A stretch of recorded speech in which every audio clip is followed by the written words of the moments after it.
Eric Boullier felt Stoffel Vandoorne maximized the potential of the McLaren during the Singapore Grand Prix, with the Belgian only losing 6th place thanks to a slow pit stop caused by a front jack issue. The racing director of the McLaren Honda Formula One team was full of praise for the Belgian, who has found his feet within the team in recent races after a tough start to his first full season, with Vandoorne able to make the most of his race regardless of what compound of tire he was on. When the heavens opened shortly before the start, we knew this was going to be an exciting and unpredictable Singapore Grand Prix, and so it proved to be, said Boullier. Through it all, Stoffel finished a magnificent 7th, battling throughout and really maximizing the potential of our car, whether he was running full wets, intermediates or option tires. We think 6th was within our reach had he not been delayed at a second pit stop. The front jack failed to engage properly, which meant the left front wheel wasn't lifted off the floor properly, which resulted in a slow removal. That delay meant he wasn't able to close on Julian Palmer despite a spirited chase.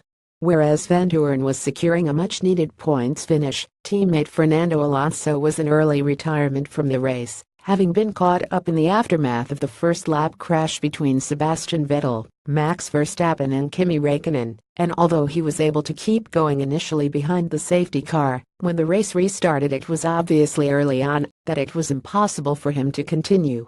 It was a phenomenally disappointing day for Fernando, said Boullier.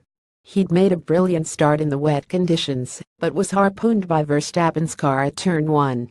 It was a significant impact, one which tore open the bodywork, damaged the floor, and, ultimately, holed an exhaust. We were able to assess the initial damage as he passed through the pits behind the safety car, but, at racing speeds, it became immediately apparent that he couldn't continue.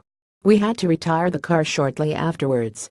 Boullier feels they're the positives from Singapore, has reminded them that when circumstances allow, they can fight at the sharp end of the grid, and although the Malaysian Grand Prix will likely be a more challenging race weekend, confidence has risen thanks to the performance at the Marina Bay Street circuit.